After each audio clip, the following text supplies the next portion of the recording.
Okay, it's my turn again.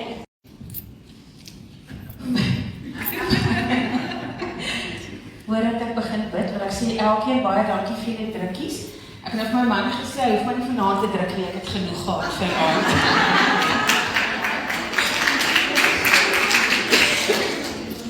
Vader, baie dankie vir hierdie aand wat ons by mekaar kan kom. Baie dankie dat ons vanaand 'n vennootskap met U kan aangaan, Vader. Ons loof U en ons prys U en vanaand vra dat U elke een wat hier is, weer vanaand veilig by hulle tuiste sal bring. Amen. Amen.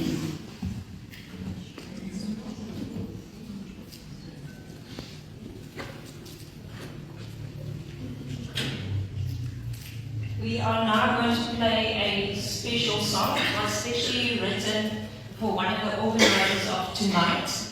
So please, ladies, listen to the words. There's no video clip, but a beautiful picture will be up. Listen to the words and realize that you are very special to God, and that you are a pearl in His hands, and that you mean something. So many times we don't feel worth it because of our children, everyday tasks, and our work, housework, even our pets. We feel we're so tired and we spread ourselves out too much among everybody, but in the end we are super special.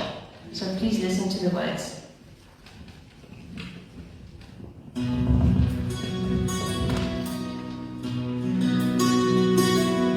Daar is mense wat lig bring, die teenwoordigheid,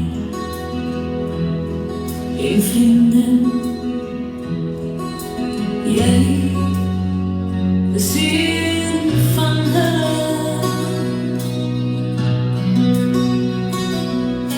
Jy stap hier storms met 'n sagte hart, jy altyd meer as wat mense sien.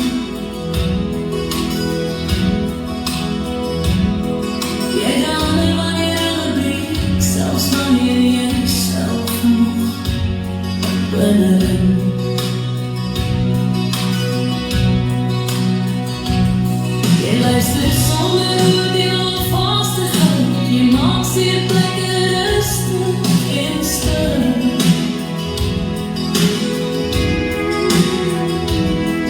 En ek wens jy kon jouself sien, soos almal wat jou lief het, jou sien.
Als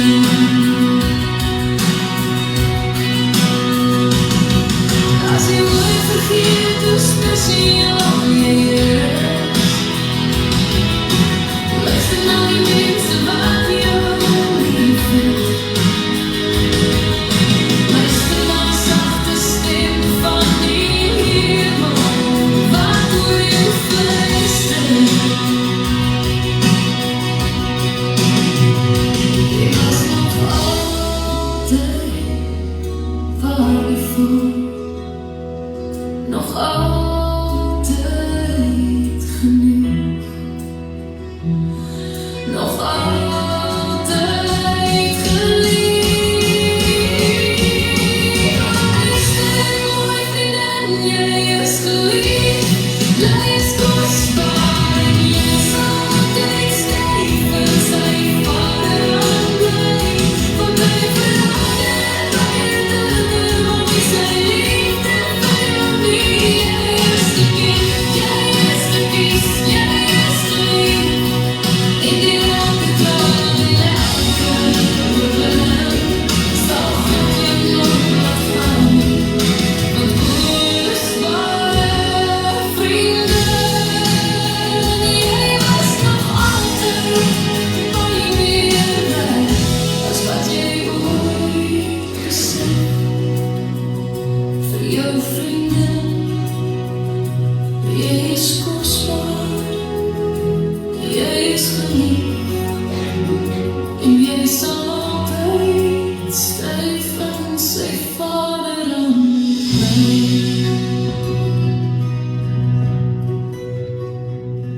Amen. It's a beautiful song. Zelda will now play videos, and that's the main theme is a partnership with God.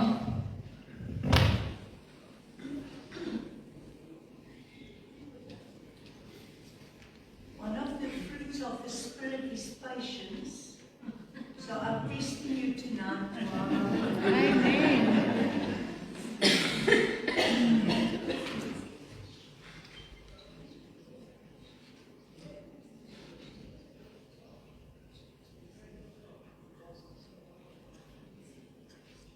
We're going to play 2 videos now before we proceed with the program.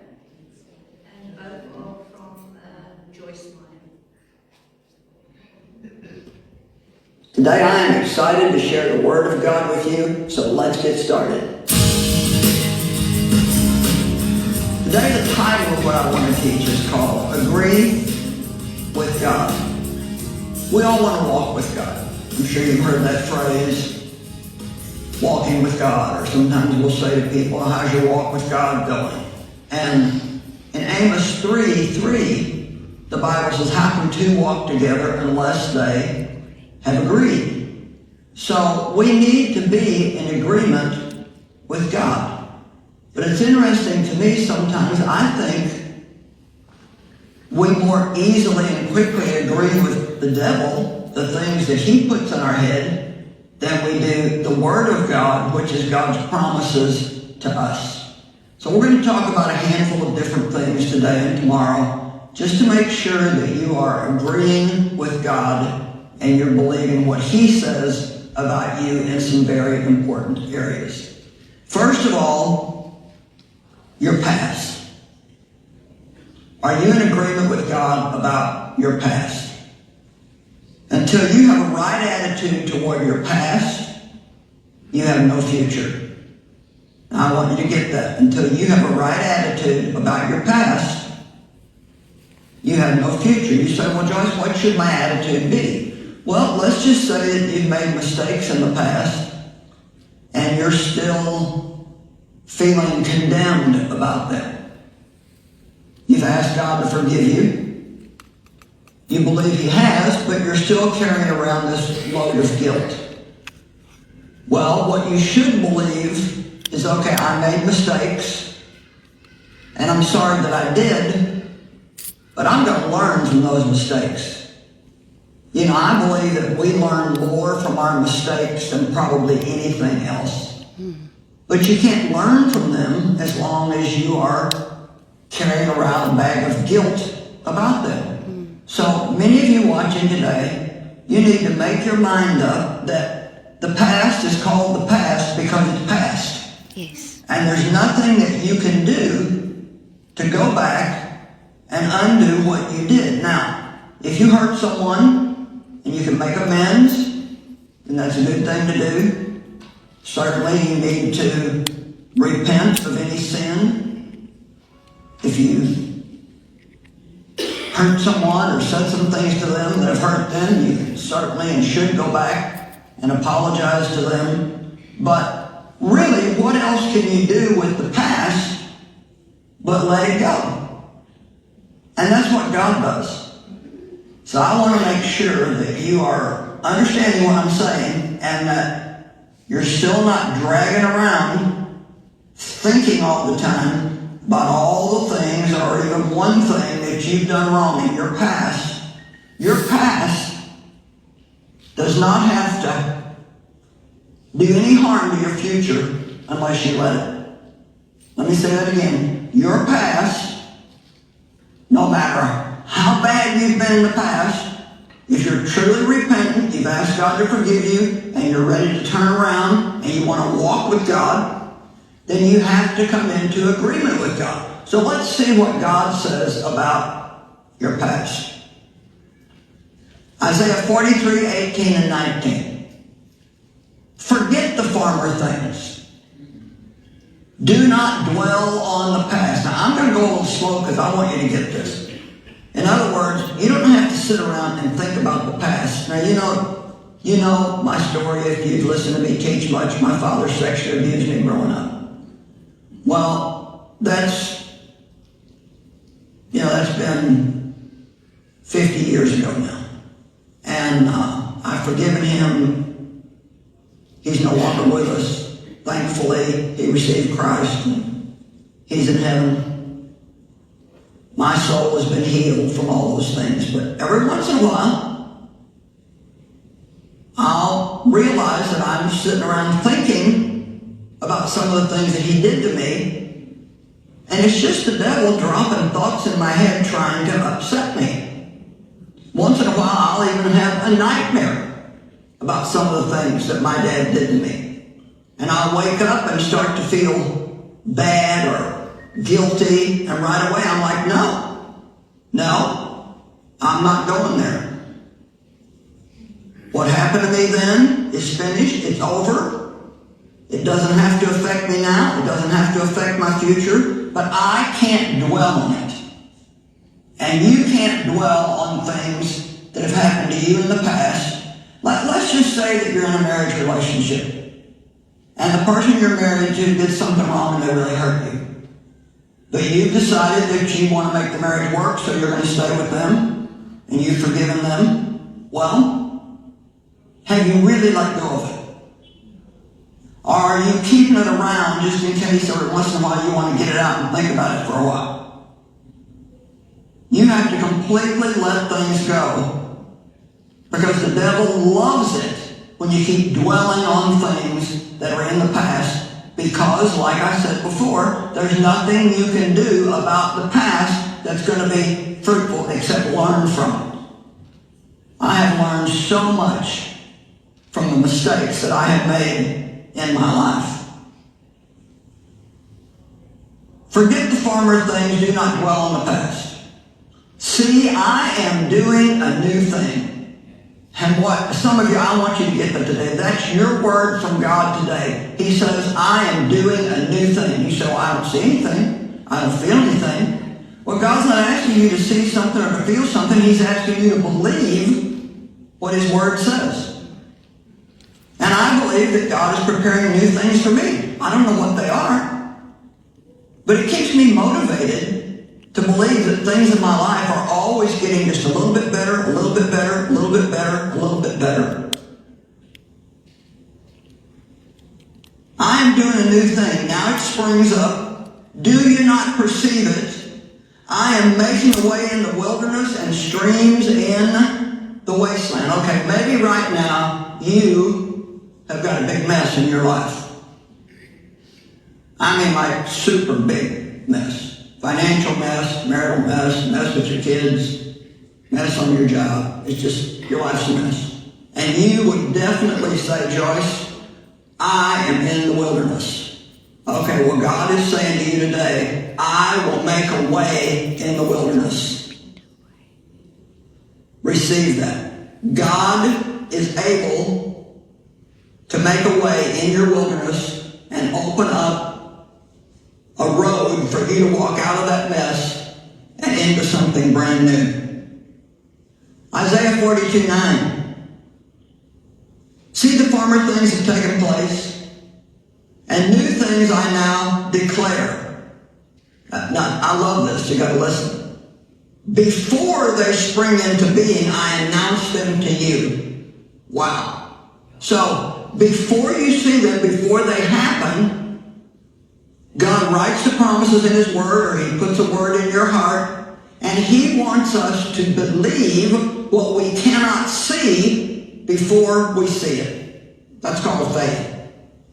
Faith is the substance of things hoped for, the evidence of things that we do not see. Now, in Romans 4:17 it says that we serve a God that calls those things that do not exist as if they already existed.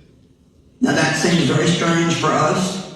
We always want to talk about what we see and what we feel, because those are the things that seem to be reality to us. But there's another reality. There's a spiritual reality that's actually stronger than this natural reality.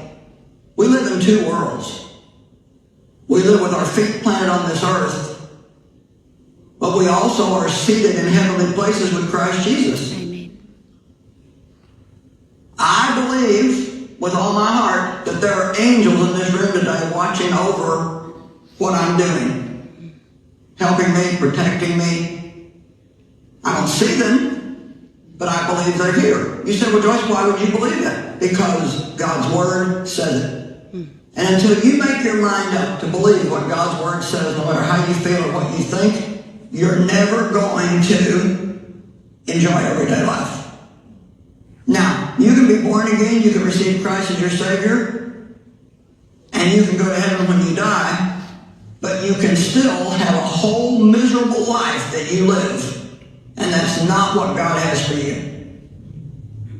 That's the pathway I was on when God began to open my eyes to the fact that He came that we might have and enjoy life and have it in abundance to the full until it overflows. But I tell you what, we're in a fight. We're in a war. The devil roams about like a lion roaring in fierce hunger, seeking whom he may devour, but it doesn't have to be you, but it could be you if you don't stand up to him. You have to stand up to him and tell him, no, this is what the Word says. Now, the reason why I said I think sometimes we more easily believe what the devil says than what God says is, let's just say that a thought comes into your mind, you know, you're just stupid.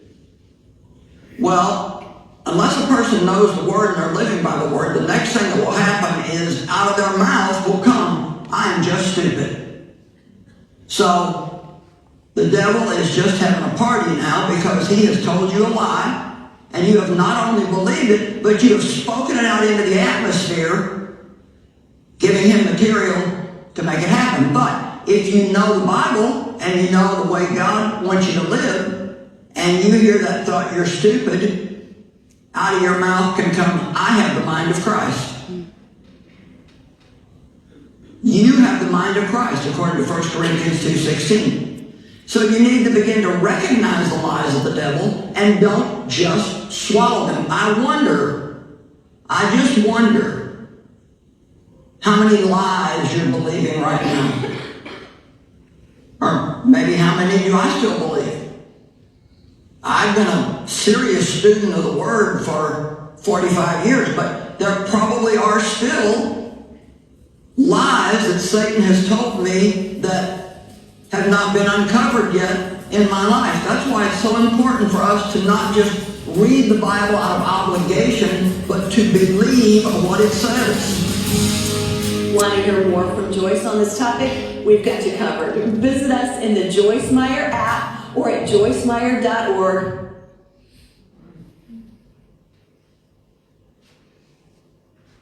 This one is shorter, but it's also Joyce Meyer.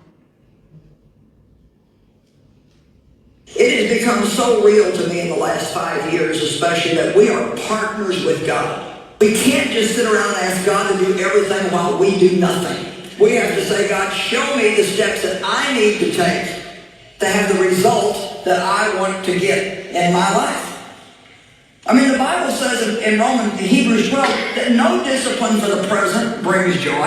When I first started going to the gym, I was sore for 2 years. And I know that sounds ridiculous, but I was.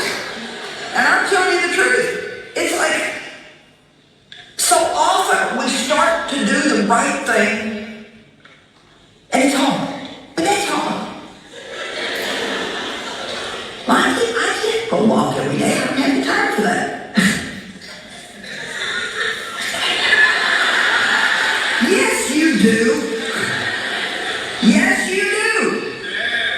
You know something that I found out? We do what we want to do. I mean, that's just the bottom line. If you want to have a better relationship with God, you will find the time to spend time with Him. We do what we want to do. We do what we really want to do. Can you put the lights on?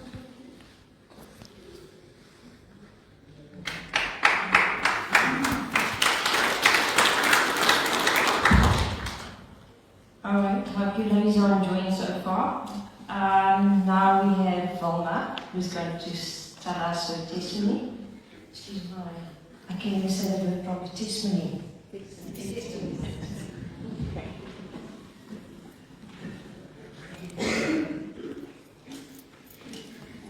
Naam dames, my naam is Wilma, vir die wat my nog nie ken nie. Jammer as ek so 'n bietjie op my senuwees klink. En jammer as ek so 'n bietjie hoes, want ek is so 'n bietjie nog grieperig. Maar ek wil graag met julle deel hoe my lewe was in my 18 jaar van 'n goeie huwelik. So het ek gedink. In ons laaste jaar het ek 'n dametjie ontmoet. En ons het al verskriklik jammer gekry, want sy het deur 'n baie verskriklike tyd gegaan. Jammer as ek emosioneel raak. As jy terugdink, dan maak dit nog so baie seer en ek het nie gedink dit gaan my so raak vanaand nie. Maar die dametjie het deur 'n dag tyd gegaan en sy was 'n ontslae alkoholist. En soos ek sê, in 92 het ek my vir die Here gegee en ek het net gevoel die Here het dit op my hart dat ons al met ons plek moet vat. En ek het haar geestelik probeer ondersteun en ek het haar selfs kerk toe gevat.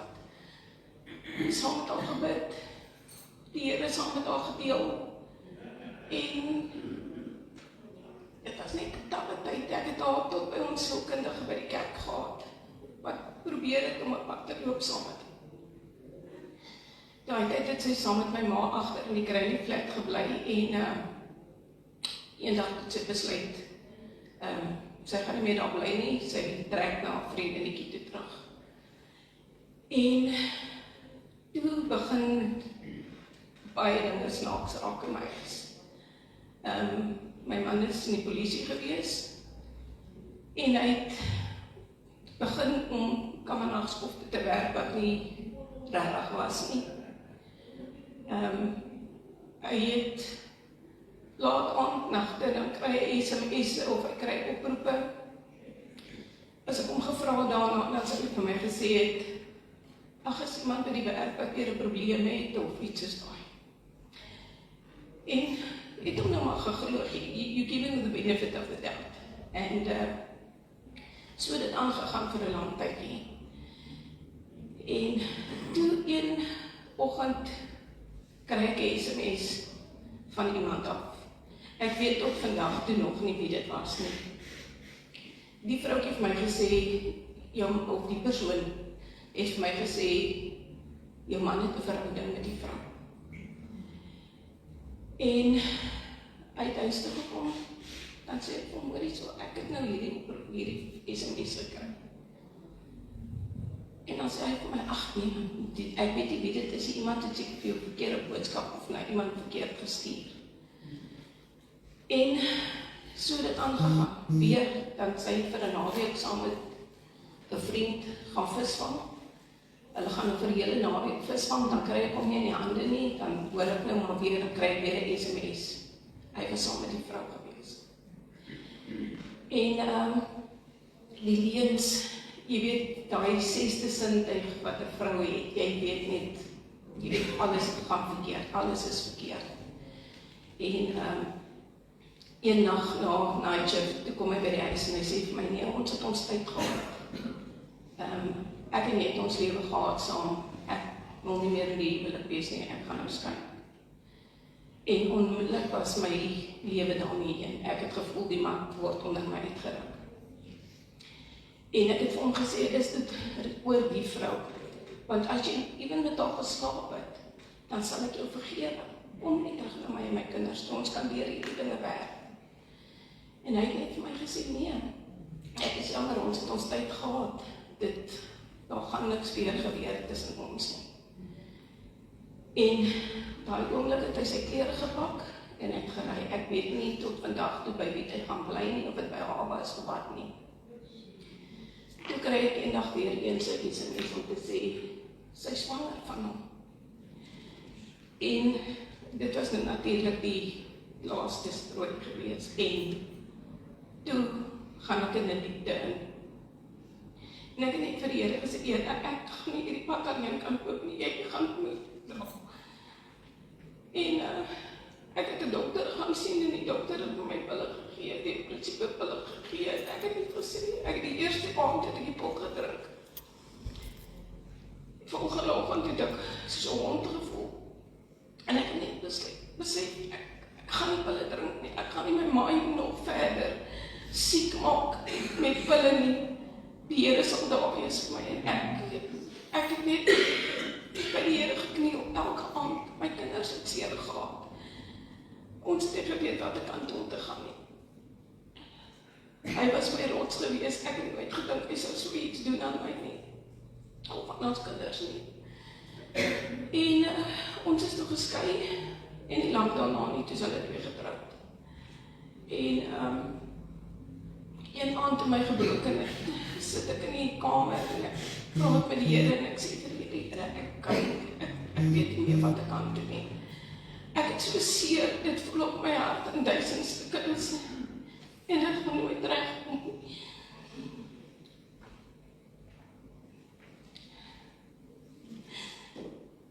Ek sien hierdie visie waar ek by Jesus op voete sit. En in my oor my kop vryf en hy vir my sê, alles wat oukei wees. En ek het net besef, vandag loop ek 'n pad saam met jou, Here. Ek gaan dit nie alleen kan doen nie, jy gaan my hande wees. En ons is daardeur, ons is geskei. Hulle het 'n kleintjie gehad en om alles te kroon. Hulle kleintjie is gebore met alkoholsindroom. Maar in elk geval, in hierdie tyd wat ek toe nou so seer het, een aand bid ek weer vir die Here en ek sê vir die Here, hy moet my nie die regte pad wys. Hy moet nooit my hand los nie. En ek raak aan die slaap. En ek skrik wakker in die nag en ek hoor net, vergewe hulle.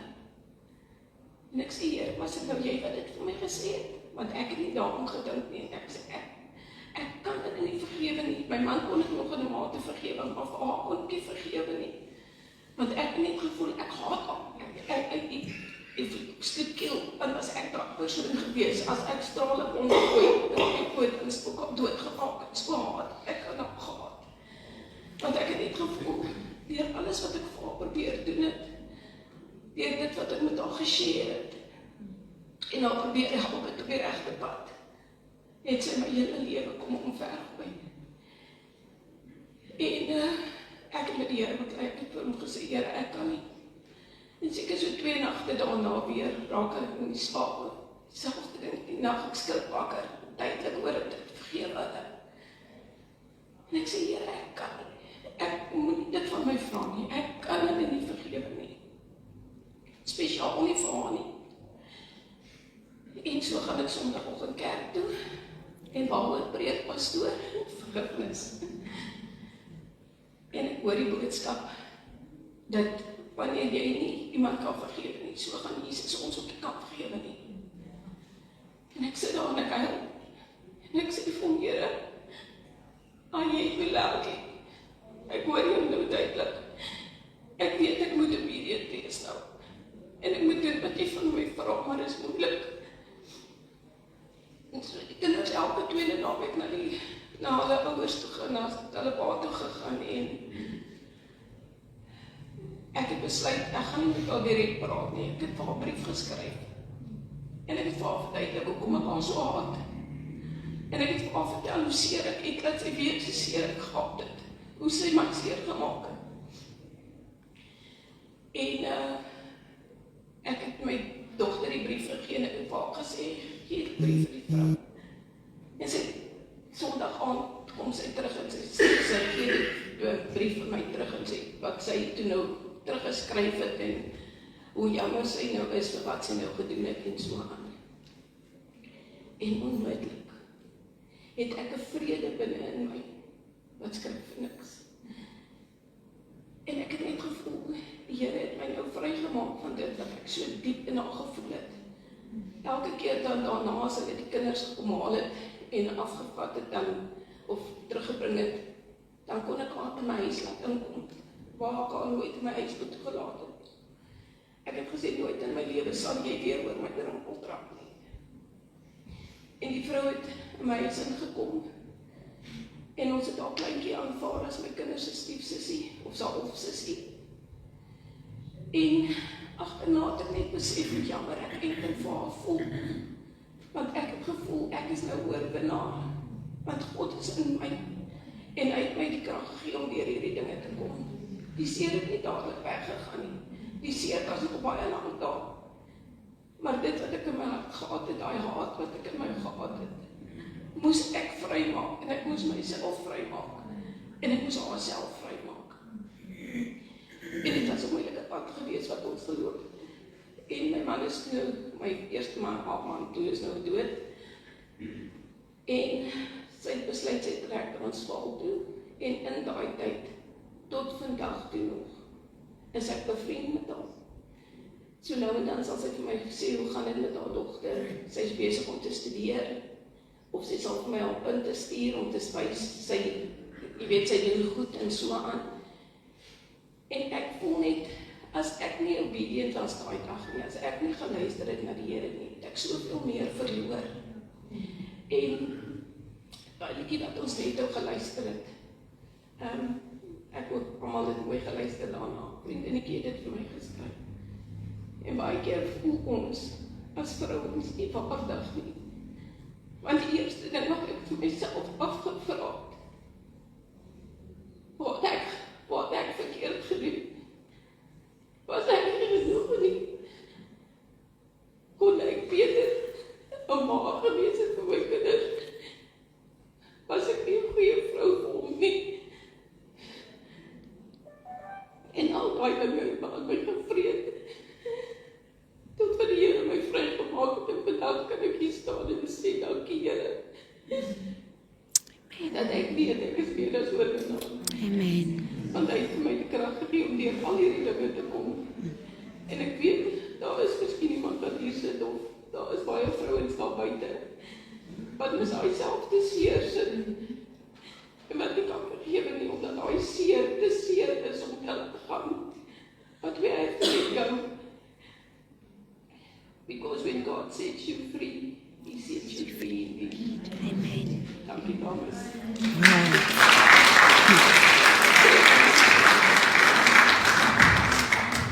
Thank you, Wilna. Zelda will now play 2 short videos.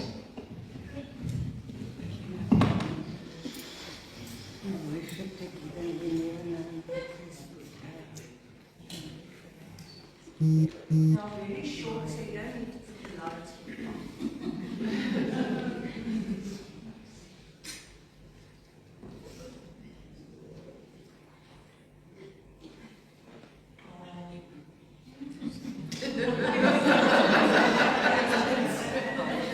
Can you read that?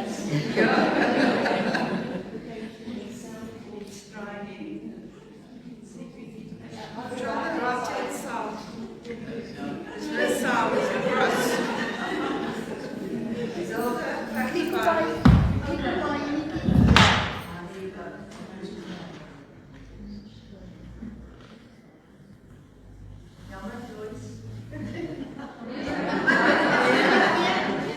Everything is God, and God is. We get in the habit of thinking that, it's everything is God, and God is everything. But we're partners with Him. That's the privilege that we have to be a partner with God. He comes and lives in us, we're in Him, and He's in us, and we're doing this thing together as partners. He gives us the wisdom, He gives us the grace, He gives us the strength, He gives us the ability. So we're nothing without Him, but we can be everything through Him, and He wants us to do that for His honor and His glory. Life can get exciting when you realize that every day you're in partnership with God, and that He wants to use you if you will let Him flow through you.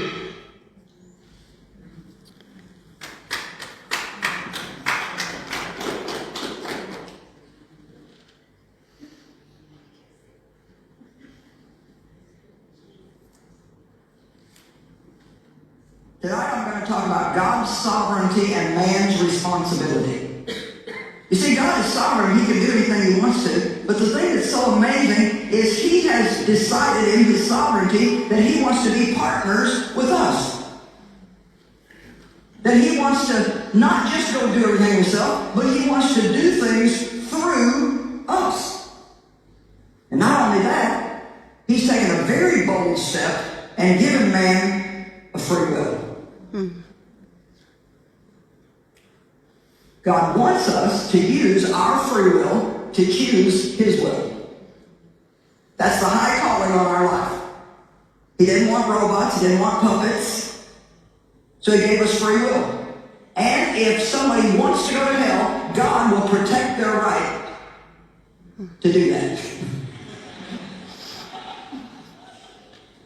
I mean, it's true.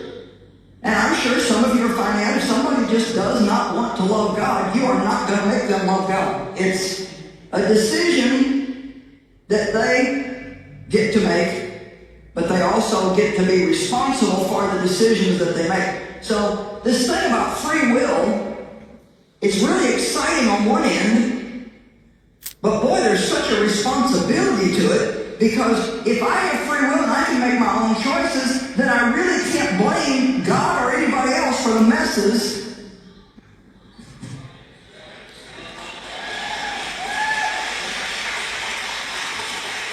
And boy, do we have a big problem with that. Blame, blame, blame, blame, blame.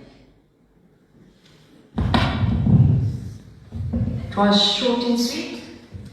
And now we have a lady. It's the first time in this church, and I was looking around for platters and pricing and quotes, and I saw on Facebook, and she came to my store and we started chatting, and boy, can she speak and speak and speak and speak and speak and speak. But anyways, her stories, they are absolutely beautiful and encouraging, and they're not stories, they are true stories and personal experiences. And so, I don't know, I just thought, no, she'll be perfect as a guest speaker. She's all the way from Malalan in Mpumalanga, but now she lives in PE. And so, please give a warm hand welcome to Anna Marie.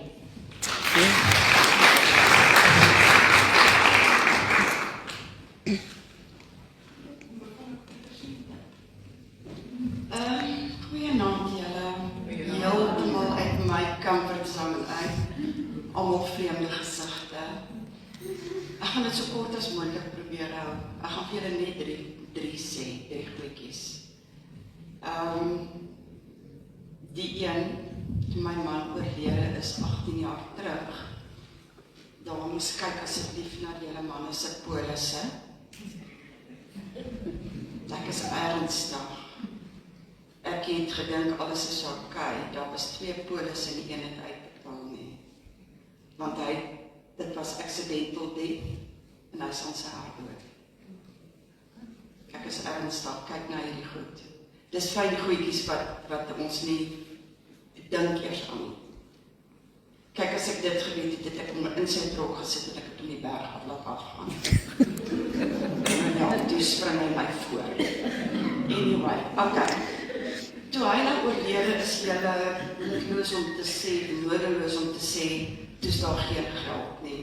Ek het wel 'n huis wat toe nou klaar betaal is, maar jy weet, alles moet in stand gehou word, ligte moet betaal word, dan moet geëet word. Lang storie kort, ek het vir die Here gesê, Here, ek moet iets begin doen, want ek werk nie.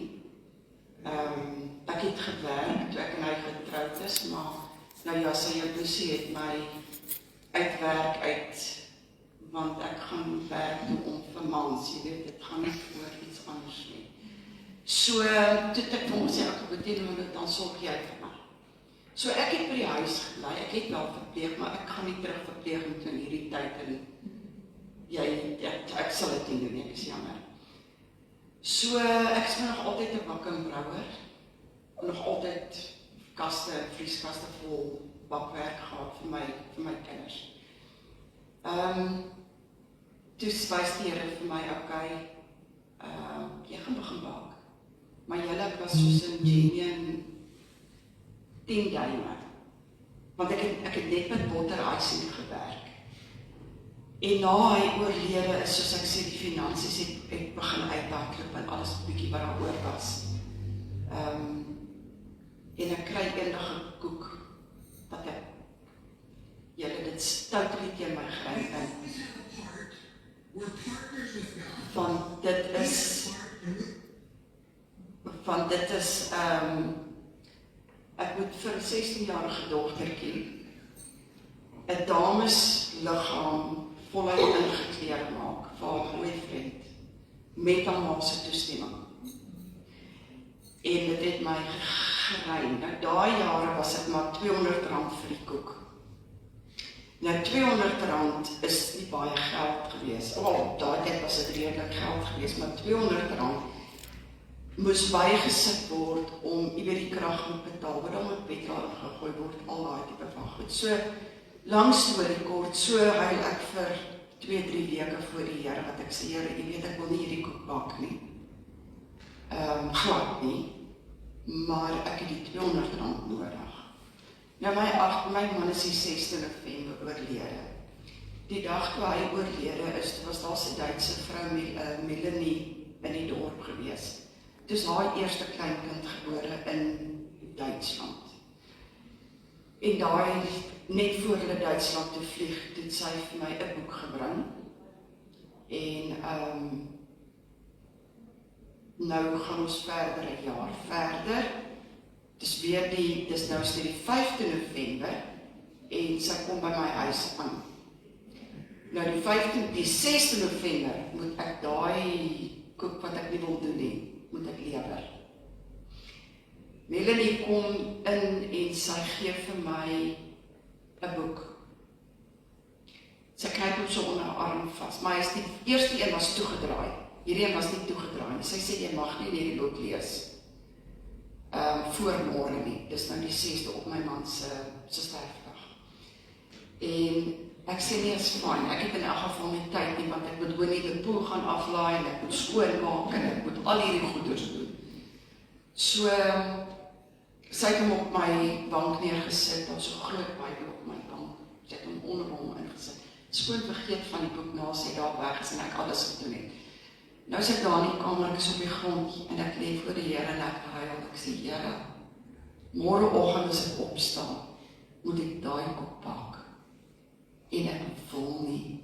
Al wat ek gevra het is, kan ek asseblief net R200 somewhere kry om by te voeg, om die krag te kan bepaal. Julle, ek het gehuil voor die Here, my kop is so seer. Staan op, slaan my Bybel oop. Ek kan tot vandag toe, weet ek nie waar ek was. Toe ek die Bybel so oopslaan, so op die regterkant onder, staan daar, jy mag geen afgodsbeelde maak nie. Ag Here, kyk toe huil ek. My kop klop. Ek klim in die bed, ek sê, Here, ek gaan nou slaap. Ek wil niks droom nie, ek wil niks weet nie. Môreoggend moet ek daai koek pak. Volgende môre vroeg staan ek op by die kop klop, voel of ek gepaard deur die vorige aand. Maar daai nag, toe droom ek net van Torshuis. Jy al hierdie scary movies gesien wat in die rakke, hierdie gate so verbykom met al hierdie, ek het die hele nag van daai goed gedroom.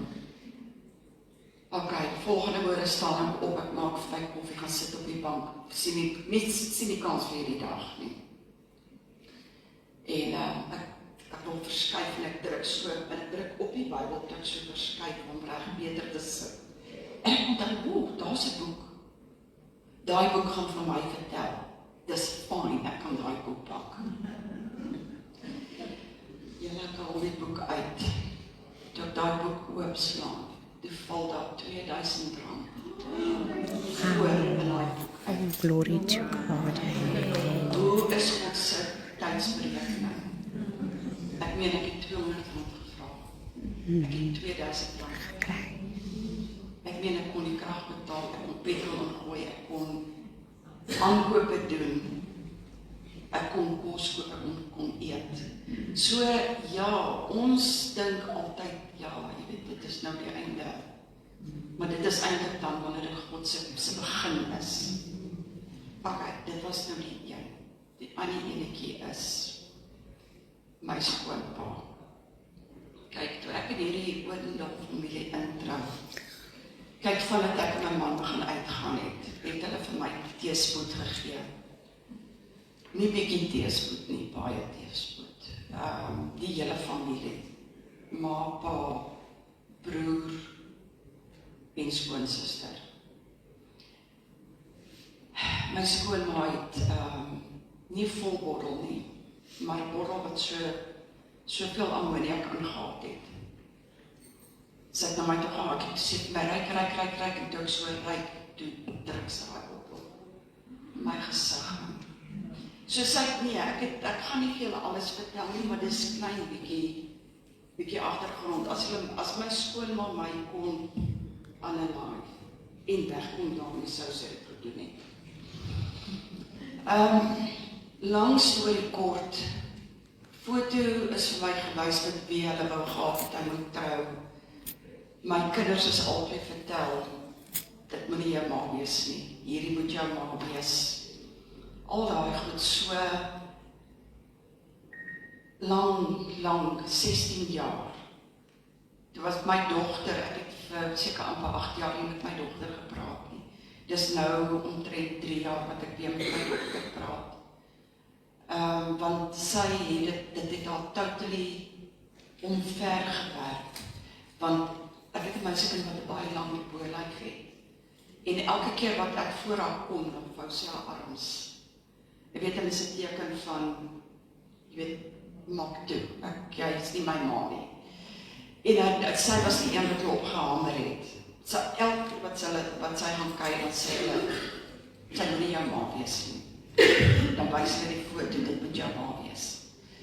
En, toe ek 16 jaar getroud is, toe my dogter weer gaan kuier het, toe vra ek toe nou weer, wat het julle gedoen? Weet ek stel me dan. Nee, dit en dit, hulle het al die foto's uitgesorteer, al die foto's na die verskillende families toe gaan, en die foto wie ons ma moes geweet het, kom ook na ma toe. Julle is 16 jaar getroud, ek het my stem nog nooit verhef teenoor een van hulle nie. My swaar het mans opgesteek om by my aan te lê. Een man het eendag toonbank is so hoog. Ek het my man se diesel gaan betaal by die kantore. Nou, hulle het sulke hokkies, daai duidelik plek is net sulke hokkies. So almal kyk op die toonbank uit. En hy het van agter van sy kantoor afgekom, natuurlik gesien ek is daar, en hy het omgekom en hierdie kant langs my kom staan. En toe vat hy so aan my bout. Maar julle toe hy so aan my bout vast, verloor ek van. Voor al die mense, wat daai plek, jy kon 'n naald oorval in die plek. Almal se oë was so gemaak. Dit is 'n lang man. Dus ek vir hom, sê jy hier, dis myne. En net my man mag hom vat. Daai plek, ek weet nie wat verder gebeur het nie, maar ek sê vir jou, sy het omgedraai en geloop. Dit is nou nie, dis nou bietjie lang goeders tussenin, maar kom ons los dit, nou 16 jaar getroud. Nou my skoonma bel my, ek moet kom koffie drink. Ek dink, daar kom dit vandag. Sy sit op my linkerkant, ek sit rechts van haar, nou het sy die pak foto's daar uit, nou bespreek sy elke foto soos wat sy gee, en sy kom by daai foto, en sy vat hom, sy sê, ek weet nie wie is dit nie, maar nou ek weet wie is dit, ek weet, come on, hulle daai foto vir my 1000 keer al gewys, en ek het opgestaan, en ek het so omgedraai na haar toe, en ek het die foto so op haar skoot gegooi.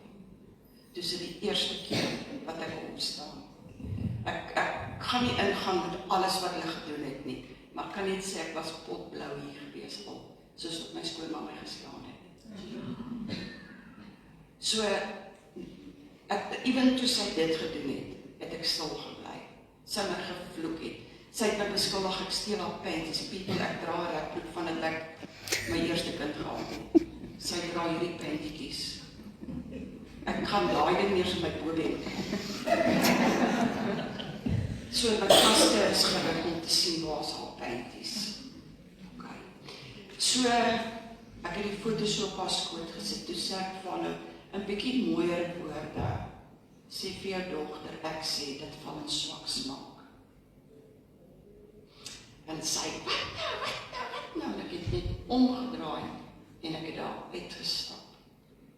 En ek het daai aand my man by die huis kom, toe sê ek vir my man, luister, dis wat gebeur het. Vir 16 jaar het ek stil gebly. Vir 16 jaar het ek probeer om 'n goeie skoondogter te wees, om 'n goeie ma te wees, om 'n goeie vrou te wees. Ek sê, maar dis nou klaar. Ek kan nie nog teruggaan vir trappe permanent nie. Ek kan dit net nie meer doen nie. Toe sê ek vir hom, jy is welkom om jou ouers toe te gaan. Dit is jou ouers, ek respekteer dit. Dit is jou ouers, dit is jou suster, dit is jou broer. Maar ek gaan nie meer gaan nie, want ek het klaar probeer. My man het natuurlik aan die kar geklim en hy is op. Nou die oorloods is vir die baie stil mense nie. Gehoor van my. Gelukkig is ek 'n storm, ek is nie 'n oorlood nie. So, behalwe wat sy gesê het. But in anyway, ek weet nie wat daaroor gebeur het nie, ek het nooit vir my gesê wat daaroor gebeur het nie, maar hulle het my gelos. So, het seker so ek kan nie presies onthou nie, tussen 6 en 8 jaar verloop. Ons bly in een dorpie, klein verkie. Ek gaan nie na hulle toe nie, maar as dit verjaarsdag tye is, dan laat weet ek jou moeder verjaar, jou pa verjaar, jou sussie verjaar, jou broer. Gaan na jou ouers toe, dis Kersdag, asseblief gaan na jou ouers toe. Ek dom nooit weghou van sy ouers nie. Dit is en bly sy ouers. Nou julle moet mooi hoor, ek het hulle nie gehad nie. Ek het hulle eintlik baie lief. As hulle my net die kans gegaan het, maar hulle wou nie. Nou het hierdie volgende 6 tussen 6 en 8 jaar verloop. En eendag, ek het so behandelde pale besigheid gehad. Klein kantoortjies, so ek weet daai klein houtkantoortjies. Daar's nie 'n agterdeur nie, julle. En hier trek my skoonpa se bakkie in, en ek onmiddellik begin hierdie goed hier in my keel, want wat het ek nou weer verkeerd gedoen? Want hy wou my permanent, as hy bel my sê, dan sê hy, as jy haar nie, dan doen ek dit vir jou. So wat ek dan gedoen het, die weet ek nie. Die Here is my getuie, julle, ek weet nie wat ek gedoen het nie. My swaar se vrou, sy sal na my toe kom en vir my, kom goed vertel. Dan draai sy om en gaan sê sy vir hulle, Annelie sê dit. So het ek konstant in goed beland, wat ek niks by uit te baie gehad nie. Anyway, my skoonpa het stilgehou en hy kom nader en ek dink hy het gesien die vrees wat oor my is, want soos ek sê, daar's nie 'n agterdeur nie. As hy my vandag in hierdie plek wil voeder, gaan hy vir my hart voeder, want daar's nie uitkoms nie. En wanneer my skoonpa op sy kalmste is hy gewoonlik op sy gevaarlikste. En hy het nader gekom en my net gevra, is daar so 'n trappie voor hy in die kantoor kan inklim. En hy het vir my gevra, jy weet, hoe gaan dit? Hierdie nitty-gritty goedjies, gaan dit met jou ma, gaan dit met die kinders, wat ewe ook al, gaan dit met die besigheid. Julle, en ek dink hierdie goed van my hier, dit vir hom gewys, dat ek is in 'n paniek hier binne. En, maar hy is doodrustig. En hy vraag vir my, kan hy sit? Ek sê van, ja, so, is reg. En hy het sit, en het nog so 'n paar woordjies wat hy gestel sê, toe sê hy vir my, Annelie, ek het jou vandag namens myself en die familie kom om verskoning vra. Hy sê, want jy het niks verkeerd gedoen nie. Hy sê, ons was almal opgeënt teen jou. Hy sê, jy het nooit beklei nie, jy het nooit terugbeklei nie, jy het nooit niks slegs gesê nie. Jy het nog altyd net stil gebly met alles wat ons aan jou doen. Hy sê, kan jy my asseblief vergewe? Ek sê vir hom, pa, en net dan, dit kan ek doen. Ek sê maar, om terug te gaan na die huis toe, is vir my 'n moeilike ding. Want,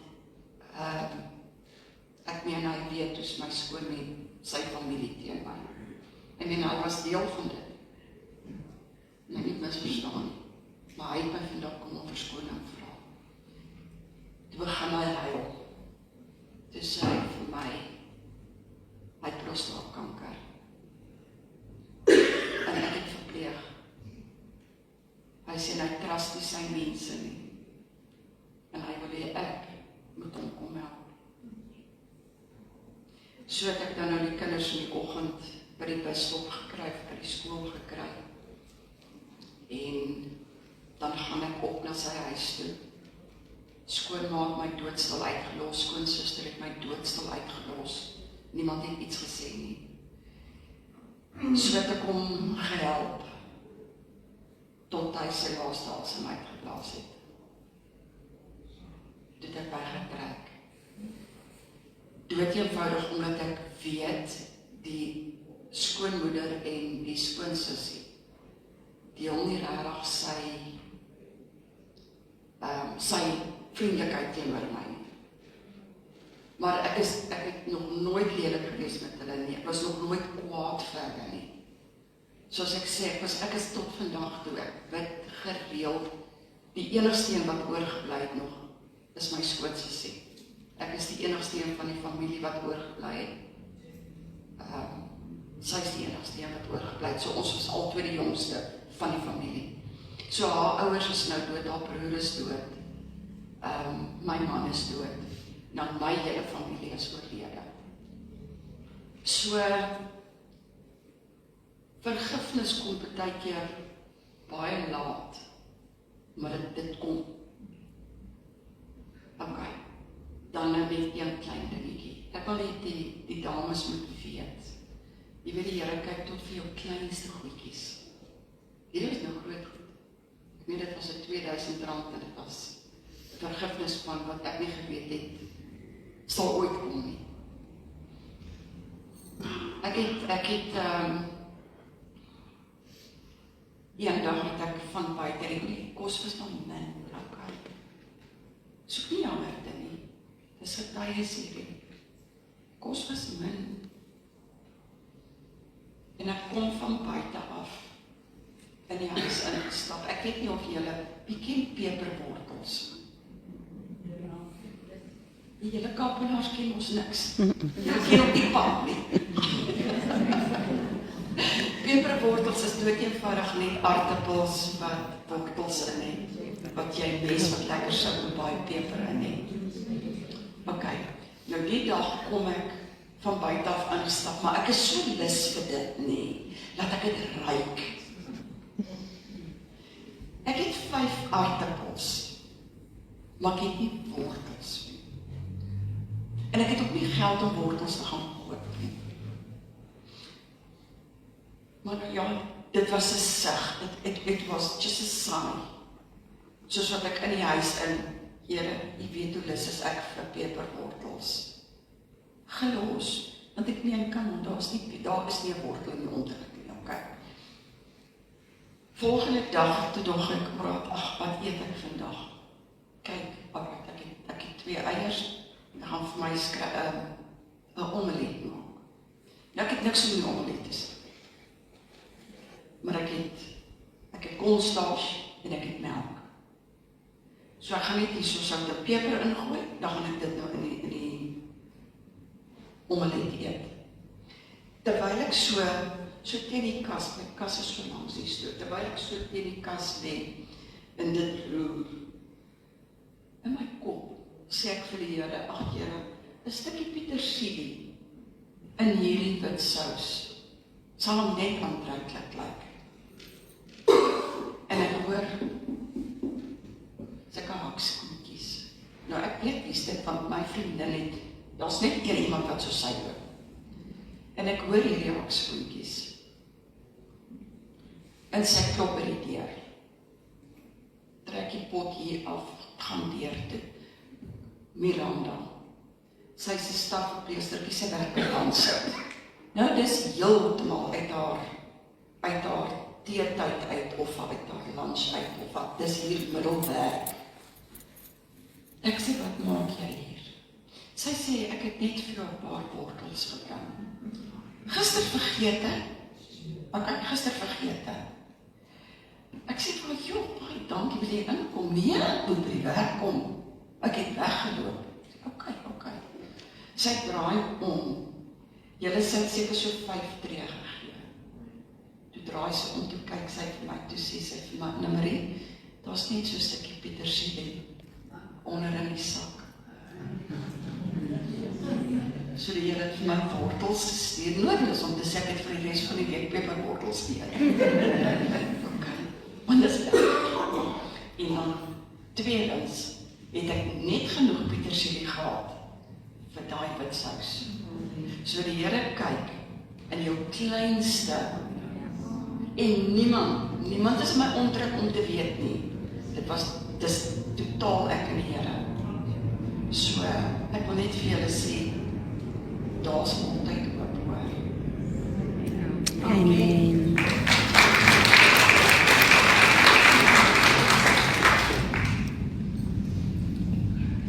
Thank you so much, Anna-Marie. And I hope you enjoyed the evening so far and your nerves are better now. Okay. Now, 2 quick videos and then we're going to have a draw. These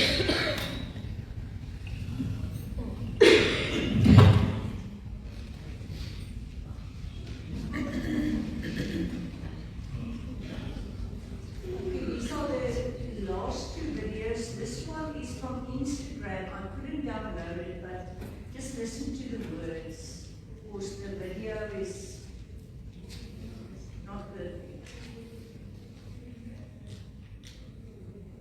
too.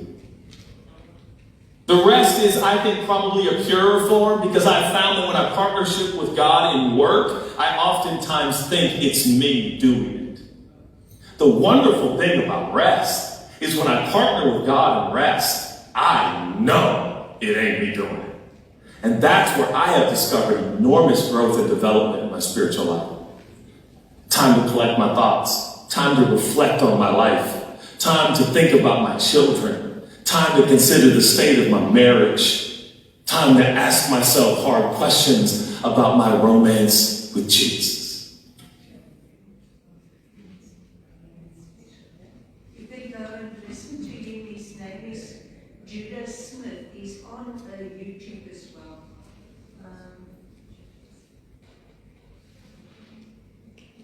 We always have a part. We're partners with God.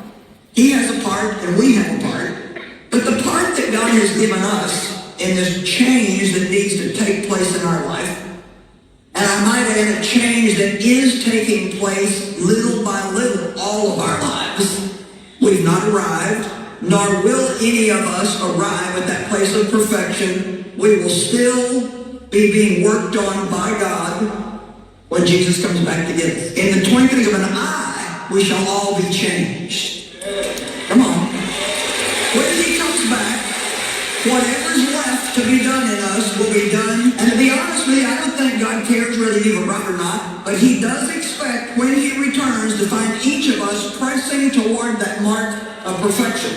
So, congratulations to you, because that's what you're doing here today. You're pressing toward the mark of perfection. You're here because you want to get better. You're here because you love God and you want to do more of what he wants you to do. Amen?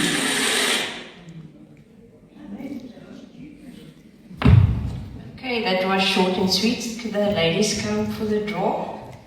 We are going to draw some names. On the envelope that you received, That is for the evening. I hope you enjoyed it. The church, sorry, is a number on